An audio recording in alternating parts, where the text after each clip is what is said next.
Hi, welcome back. It's Kris Fuller here with my good friend Elizabeth Hamilton-Guarino, and we're in the middle of our Success Summit, our global summit. And the title of this year's summit is Success on Your Terms. And yeah, we're just taking a breath. Actually, we've been going nonstop for you since 7 this morning, for me since 10. And Yeah. what a delightful day! What so Yes. many beautiful Yeah. guests and messages.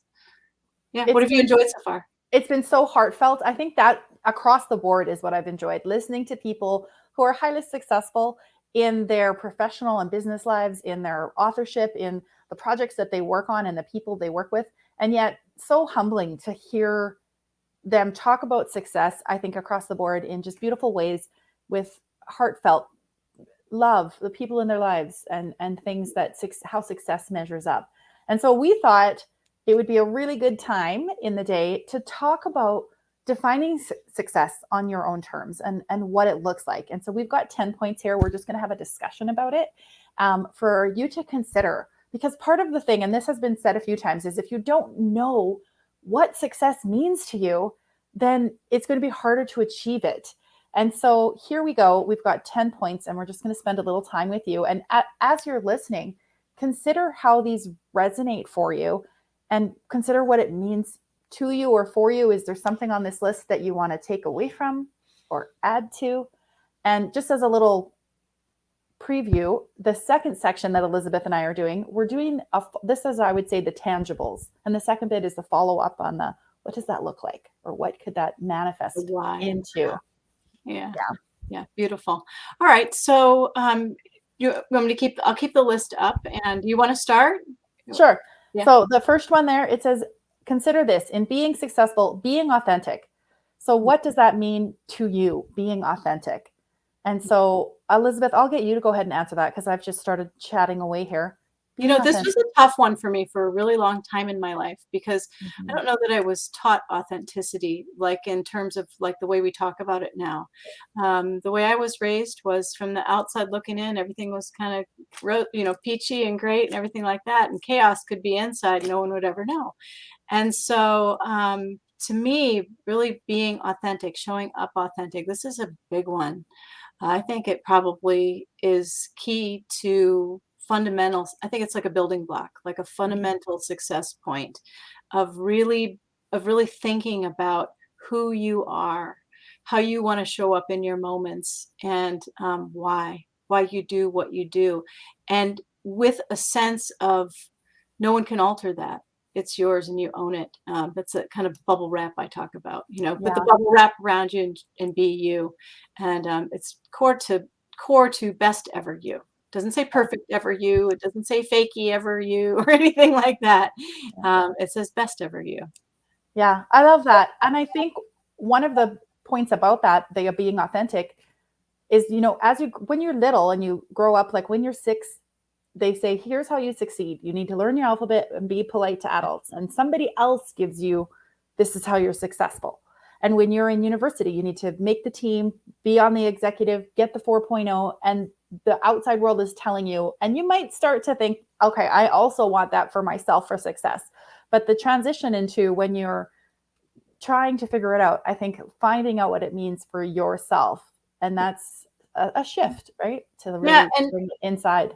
And I think people might be nervous to be themselves or be authentic because it comes with this thought of, well, are you going to approve of me? Are you going to like me? Are you going to love me? And the answer is, you maybe no. Yeah. You're not everyone to everybody or everything. Yeah. And that can be hard to sit with. So, I mean, yeah, and that's the thing about success. It's not necessarily an easy journey. If it was easy, everybody would just, I'm successful. Yeah. and we want you to be successful, but it's not always easy. I'm going to move us into the second one there, because this is something that I think for myself, and I know for you as well, in being successful, the ability to follow a calling or a passion, that has been huge for me. Being able to, like, being here speaking with you in the Best Ever You Network, hosting this, talking about the things that are really important to me, talking from the heart about self-love, mindset, caring for yourself, and change and whatnot. And I know it's the same for Elizabeth, but that ability, and not everyone maybe follows a calling or a passion to the level that Elizabeth and I are able to, or have chosen to, have worked to. But it doesn't mean you can't have that calling or passion as a star in your life. Yeah. This is your time. This is your 25 minutes with us. I would love to hear just a tiny bit more about that from you, Mhm. about how you did follow your calling and passion and your authenticity to Yeah. be where you are right now. So thank you for asking. It has been my journey, career wise, business wise, has been very unique. I started in the theater world. I thought I was going to be a famous actress, and then I moved into the education world, and I taught for 10 years. And I still felt I was called to do more, and I was still searching. Like, I'm 45 now, and I like to joke, I'm 45 and I still don't know what I want to do with my life. But that's not entirely true now. I do know what I want to do, and it's coaching and teaching and helping people love themselves. And so the catalyst, after I left teaching, I worked in the corporate world for a while, and I enjoyed the training and the parts of that. When I left the corporate world, my husband and I had decided to stop our big jobs and live smaller and spend more time together. I had this dream to start an art business. My minor in school was in fine arts. And I thought, I think I can teach people how to paint. And I think that would be joyful and delightful. And really, during that time, interacting with adult classes of 20 and 30 people, teaching them how to paint paintings, I found the sliver of what I was looking for. And it was people that were relating to me, that were coming to me and thanking me for bringing them out of their shell, for helping them discover a skill or a talent they didn't have. People were emotional, women crying, saying, I didn't think I could do this painting, and I thought I would just put it in the dumpster on the way home, but you've helped me succeed, and now I have this confidence. And that little sliver led me to believe, oh, I need to help people in a bigger, more important way. And I began life coaching.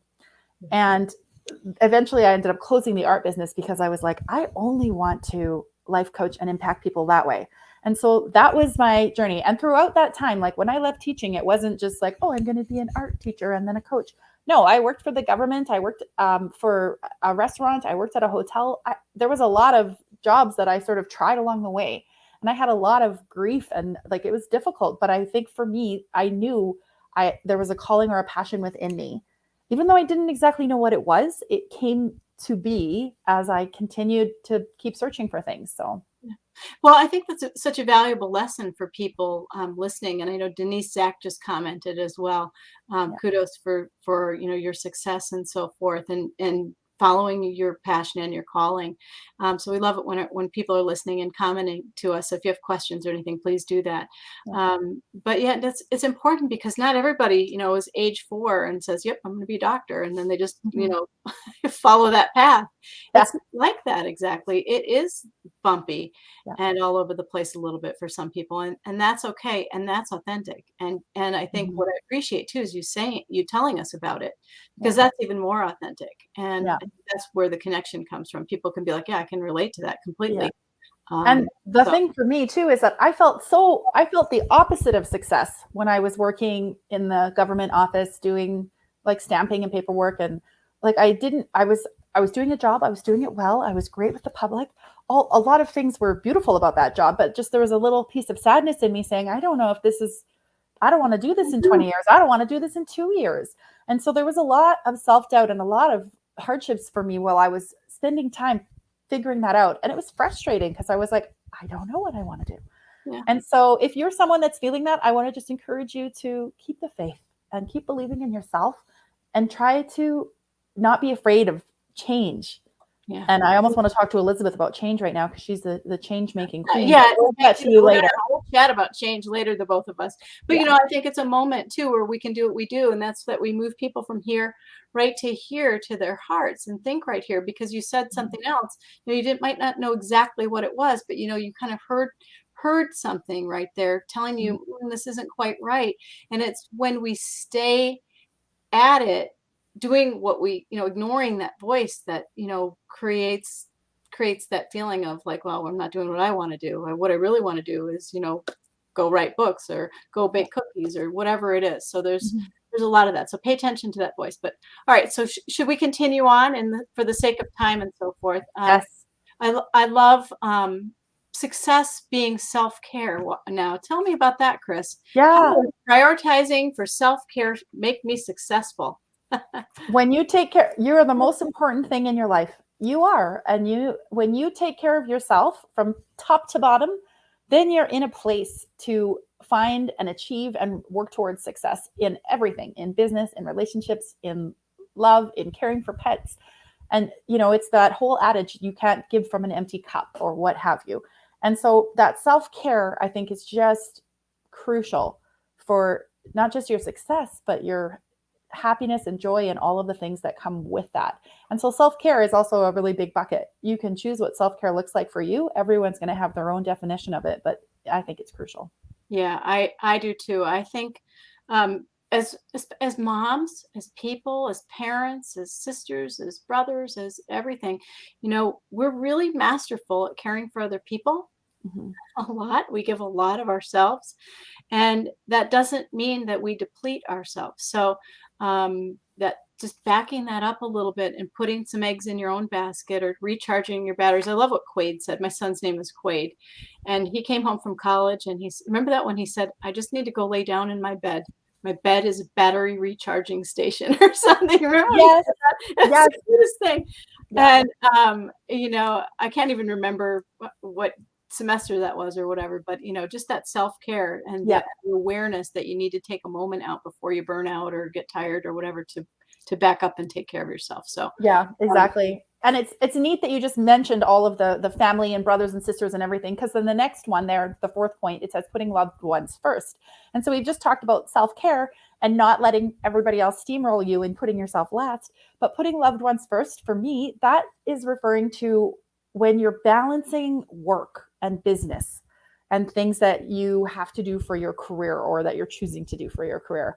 yeah, And so my choice is to change and shift and not stay in the corporate world, and was largely because what I want to do with my time is one of my biggest commodities. It is for all of us. yeah, What I want to do is be with my family and friends and loved ones. I want to help them with whatever they need. If they need their dishes washed, if they need a coffee with me, I want to be there and I want to be present with them. And so being able to put those people in your life in a priority position, without losing sight of self-care, I think is something else that for me, that I feel a lot of success. I feel a lot of joy and yeah. personal success when I've helped someone out. And I value that. I love that where you've juggled things around and Mhm. changed things around so that the people around you feel like they're most important when they're around you. You're present.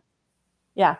Yeah. And I think that's the thing when we look at defining success, the first four things we've talked about here has nothing to do with career and money. And I think that was intentional because it is a piece of the pie, but it doesn't define it entirely. So as you at home are listening or at the office listening, consider how these add up for you. And if you've got something else to add in, Please comment to do us. it. We'd love to hear it. Yeah. People are commenting a little bit, but number 5 is make the world a better place. I love Mhm. that. Leave it a little better than you found it. Yeah. What ways do you think, we this is sort of like a cliche, make the world a better place, but if you think about it, you really can. Yeah. And I honestly, it can be those small little, like giving someone a smile, doing a pay it forward at a coffee shop, holding a door for someone, like those little things make the world a better place. On the larger scale, of course, if you're involved with, charities or community organizations, I know I coached for years, volunteer coaching, soccer and, excuse me, soccer and volleyball in my community. And how much joy for me as the coach going in, teaching youngsters and youth and different things, a skill, a sport that I loved dearly. And so, you're making the world a better place with things that you love to do and stuff like that. I know you're a huge advocate for being present and a part of your community as well, right? So, Yeah, I do. I really think, those moments where you give back, especially when you don't need anything in return. You don't need a yeah. Oh, acknowledgement of it or anything like that. So important. And if you pause around people, you mhm, can see it. You just need to mhm, sometimes slow down enough to see it. yeah, We're very busy people, but even the people right in front of you, 6 feet in front of you in the grocery store still need your help. Even though we're distanced, we still need each other and we still need each other's help. So yeah, pause still and take a look around because yeah, I think now more than ever, this number 5 is probably mhm, 4 and 5 very critical. I think Yeah. the whole list is really important, but my Yeah. brain goes to 5. I I don't know. think Tell so us in too. the comments, where's your brain go? Which number here? Mine goes to 5. Yeah, I agree. I think making the world a better place, impacting people with positivity and joy, and doing whatever you can on whatever scale you can Yeah. it matters. It matters. Yeah. Yeah. All right, So nature bug. You're such a nature bug. I am. I do. I love being outside, and I think it is so important to get outside every single day. And even when I have faced dark times in my life, when my husband was sick, when I was caring for him at home with cancer, there were some days, and you'll remember this, I talked to you and I was like, I have to take myself outside. I don't want to. And you would say like, well, can you just do 3 minutes? And I would say, do you remember one time I'm going to take a walk, and I came back in and I called you and I said, I walked to the end of my driveway. I That's was it. proud of you. But yeah, but like that day, that was all I felt I could do, right? Yeah, But in reality, the balance for me, I'm in a beautiful Four Seasons area in Canada, and so I love hiking in the summer and being on the lakes, and then I love snowshoeing and downhill skiing in the winter and everything else in between. And every time I go into nature, and even if I start grumpy, I never finish grumpy. that is one of my things. I'll start grumpy and not finish grumpy. I love that you just said that. That's so true. Especially, super funny here because the spending time in nature, and I'm going to add animals to this because we're both total animal lovers. We forgot our four-legged critters or whatever you've got. It's implied. It's implied. Yeah. You're looking at birds. You're walking your dogs. You're Whatever. cutting your cat. Chipmunks, They we are got a chipmunk that feed. they are part of nature. Yeah, and I recently, with the addition of two small puppies to our world and back outside all the time, I'm like, wow, what did I do before? And I thought I was outside a lot. I'm really outside a lot now, and sometimes I start a little grumpy. I'm like, oh, I'm cold. It's gonna get colder, and I can Yeah. feel it. I'm like, I'm gonna be calling you, going, we walked to the end of the driveway. Perfect. Yeah. Well, I have a girlfriend too, another story. She has 2 little dogs, and she's often, do you want to come for a walk with me and the dogs? And I committed to myself earlier this year that I was going to say yes when people asked me to walk with them. And I said to her, well, I'm walking, but I'll be grumpy. And she's like, well, then don't talk to me. But as we walk and see the dogs and smell it, then it just fades away. So it's a unique thing. So getting in nature, centering yourself with a little bit of fresh air just helps you find peace. And then relating that to success, you need that in order to be successful. If you're just a little stress bunny, what a tough job. We to need be a new successful. t-shirt. Like pause, grumpy uploading, and then Grumpy downloading because you're and then taking download yeah, or that's joy, right. whatever it is. Yeah. Exactly. Pause, grumpy, then joy. Oh, that's funny. All right. So 7, physical well-being. Again, so huge. We talk so much on Best Ever You. We talk about water and exercise and sleep and proper nutrition and all these things. That's our overall, some of the things that Mhm. complement well-being anyway. Not all, Yeah. everything, but Yeah. And I think your own well-being, it's, hand in hand with some of these other things, putting yourself care as a priority and being in nature, and your physical well-being matters. And so you need to take care of yourself. The only thing you can't do in your life is undie. If you don't take care of yourself, you don't get another chance sometimes. And I know the last year and a half has been, if I'm honest, it has been a struggle for me because I've had a lot to deal with since my husband passed away, and the emotions have been big. And there are days when I found more struggle, and but I keep reminding myself, with the help of you, the help of Best Ever You, the help of who I am, that my health and my well-being matters. critical. And yeah, so in order to be successful, you need to take care of yourself as well. So I know that's number 7, but I feel like it's layered in some of the other things too, right? Like self-care and being in nature and even being authentic. I'm going to go Taking care of authentic on yourself. everybody for a minute here because Yeah. there's no worse head noise for me than a pair of jeans that don't fit. That just sets off, like, I will not, I'll start talking to myself about what I've got to do and and it sets off negative self-confidence. It's all these things. So really important as we're navigating success, to also recognize these moments when you don't feel successful, like we've talked about with some of our other speakers, to bring that back into enoughness. Yeah. Not be so difficult on ourselves. Well-being, I say that because well-being, as a really big category for a can Mhm. of worms like that. And Yes. we will not feel successful. And a lot of us have the best intentions to do all these great things, drink more water, or jog 10 miles. And I'm the best marathon runner in my head, never done it, still, kind of thing. Yeah. But just the well-being part is Yeah. just And so. I think part of that too, I love the word well-being, because part of it too, like back to Quaid going, I'm going to the bed to recharge, is rest. And one of the things that I feel that I really have done in the last year is honor my need for rest. And that is unique for me because usually I like to go, go, go. And so well-being has a lot of pieces and parts to it. And so we hope that you're honoring your well-being in all its facets and forms. Mhm. And the next one is this is tricky because I'd love people to create financial abundance and security in their own way, on Yeah. your terms, whatever that is Mhm. for you. It doesn't mean, oh, you have to do anything. No, and it doesn't necessarily have, like a dollar amount. You don't have to strive to be in the billionaires club or something, because for most of us, we're always going to find someone who's doing financially better than us, and you're always going to find someone doing financially not as well as you. And so you need to find what is the formula for you and what brings you, like, security, I think, is the key word for me there. When am I not nervous or worried about, paying my bills or living my life and doing the things that I want to do? And I know when we were talking to Brian, he said, unfortunately, money is something that we do need to live in today's world, to pay bills, to have food, to get some of our basic needs met. You need money. And so there is something about creating a financial abundance and security that is a marker of success, but it's further down on the list. It's not the top priority for me. Yeah. And so with well-being and financial abundance too, sometimes we get stuck Mhm. because we don't want to give up to gain. Yeah. If you think about that, it's like, oh, what do Yeah. I have to stop doing? Or what do I have to change? Or, oh, I got to get Yeah. uncomfortable, or that Yeah. kind of thing.